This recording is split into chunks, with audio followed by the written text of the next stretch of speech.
کاکتۆر باسی پەیامی پێغەمبەران کرد و ناسینەوەی پێغەمبەران، باسی معجزەت فەرموو. ئایا معجزە چییە خۆی لە خۆیدا و شەرتەکانی معجزە چین و جۆرەکانی معجزە چین؟ لە خزمەتتان ناین بۆ وەڵامدانەوەی ئەم سوالە. بسم الله الرحمن الرحيم، الحمد لله والصلاة والسلام على رسول الله وعلى آله وصحبه ومن والاه. خۆشەویستەکانم مەبەستمان بە معجزە چییە؟ معجزە کەلیمەکەی دیارە، لە تەعجیزەوە هاتووە یاخود لە ئیعجازەوە هاتووە، یعنی کەسێکی تر دەرەقەتی ئەمەنێت ئەم شتەی پێ نەکرێ، واتە بەڵگەیەک بووە بەدەست پێغەمبەرانەوە بۆ ناو قەومەکانی خۆیان و دژی بێباوەڕەکانیان، بۆ ئەوەی کە خەڵکێک ویستی ئیمان بێنێ ئەزانێ ئەمە خارجی نطاقی بەشەرە، خارجی قودرەتی ئینسانە. هەر کەتێ پێغەمبەرێ توانی بەبێ وەسائلی ئەو سەردەمە کۆمەڵەشت بێنێ کە بە هەموو خەڵکی ئەو سەردەمە لەو کاتەیان نەکرابن، ئەمە پێوتراوە معجزە.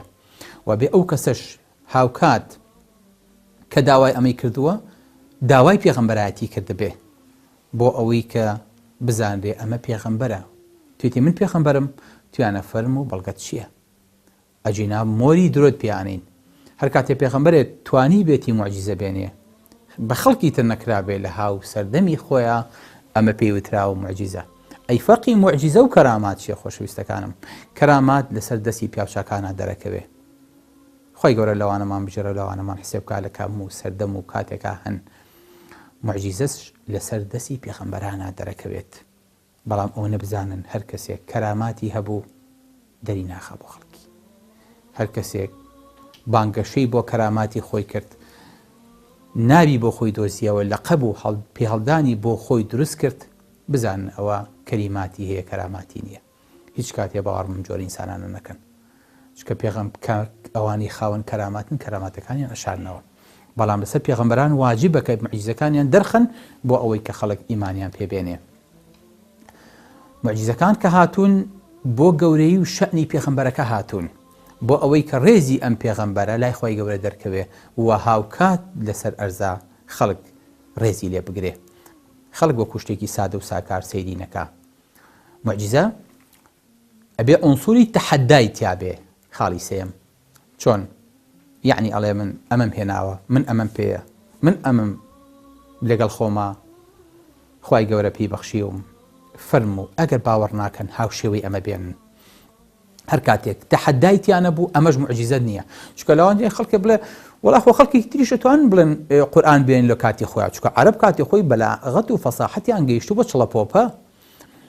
ئەوان سوقی عوکاڵیان هەبوو، ئەوان بازاڕیان هەبوو، ئەوان منافەسی شوعەرایان هەبوو، ئەوان یعنی شەڕە شیعریانەکرد لە بینی خۆیانە، ئەدەبیاتی ئەوان گەیشتوو بە چڵەپۆپە، لەبەرەوە طبیعی بوو قورئانیان تیا هەڵکەوێت. نا بەس قورئان لە کات و شوێنی خۆیان تەحەدای ئەم جۆرە خەڵکە ئەکا، ئەڵێ فەئتوا بسوورة من مثله، ئەگەر نا سوورەتێک لەمە بێنن.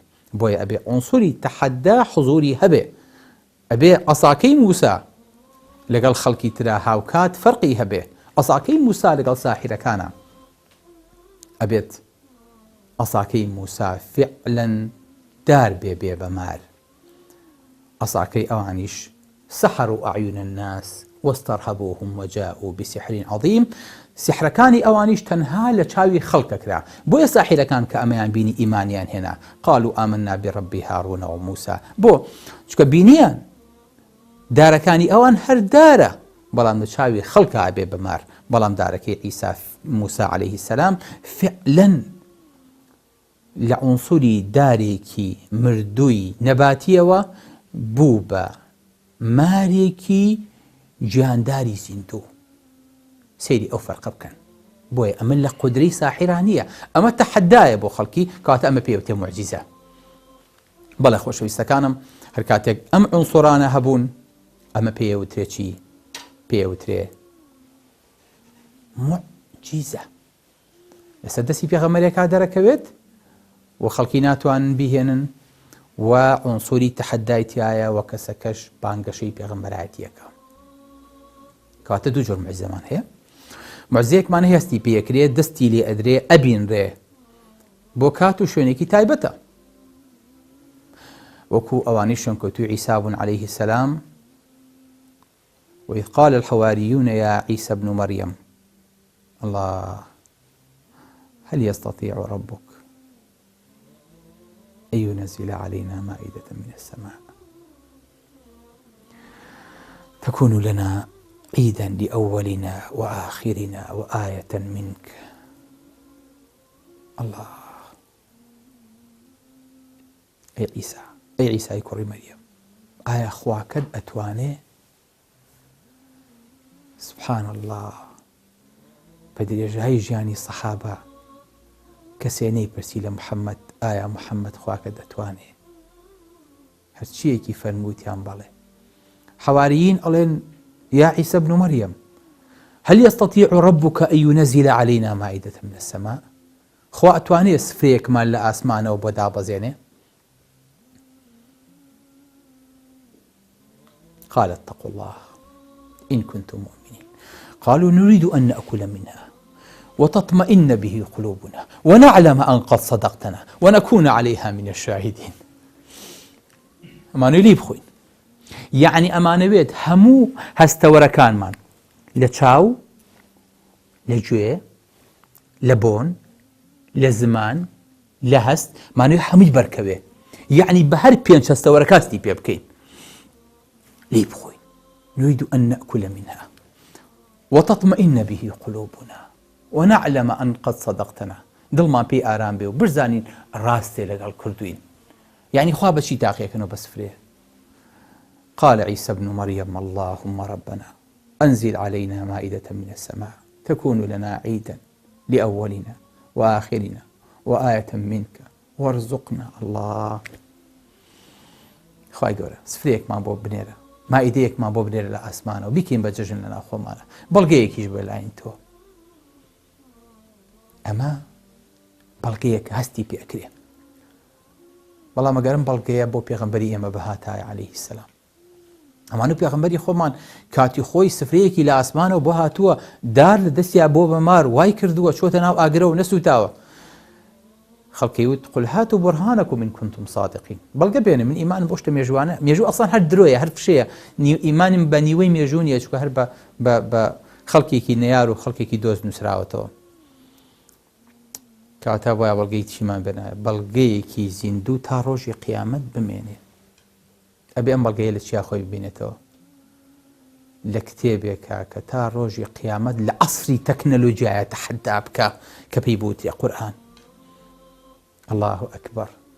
ئەژان بەڕاستی نەمانەتوانی ئەو موعجیزانە بۆ خەڵکی مامتایە محەممەد خەڵکی زیندوو کردوێتەوە، مامتایە محەممەد کە چڵ و کوێر و کەڕی زیندوو کردوێتەوە، مامتایە محەممەد یەک دوو سێ چواری کردووە، هەمووی قسەی ئەو ڕۆژە بوون، بەڵام بۆ ئەمڕۆ کەس بە فرسێک نەیەکڕی. بەڵام پێغەمبەری خوا صلی الله علیه و سلم ئەفەرمێ چی؟ ئەفەرمێ ما من الأنبياء نبي إلا أعطي ما مثله آمن عليه البشر.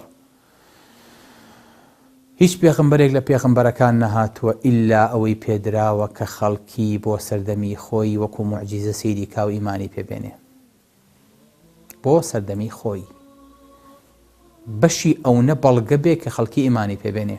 دەزوان جۆ بگرن. فێمێ وإنما كان الذي أوتيته أو أوتيت وحيا أوحاه الله إليه. بەڵام ئەمەی من پەیامێک و کتابێکە خوای گەورە بۆی ناردوم، واتە پەیامی من، موعجیزەی من لەگەڵ پێغەمبەرانی ترا جیاوازیەکی هەیە، ئەوەیە کە من وحیم بۆ هاتووە، کتێبێکی بەردەوام و ژیانێکی بەردەوامە. فأرجو أن أكون أكثرهم تابعا يوم القيامة. ومێدم وایە زۆرترین شوێنکەوتوم هەبێت تا ڕۆژی قیامەت، بۆ چونکە موعجیزەی پێغەمبەری خوا بە مردنی پێغەمبەری خوا نەمرد، بەڵکو معجزەی پێغەمبەری خوا صلی الله علیه و سلم بە مردنی پێغەمبەری خوا صلی الله علیه و سلم سەباتی وەرگرت، ئیستیقراری وەرگرت، ئیستیقامەی وەرگرت. ئەو کتێبەیە تا ڕۆژی قیامەت مسایەرەی واقعەکە ئەکات. دڵمان بۆ خۆش بێ الحەمدولله کە ئێمە پەیامێک و بەرنامەیەکی خالید و زیندوومان هەیە کە تا ڕۆژی قیامەت تەحەدای هەموو بەشەریەتەکە.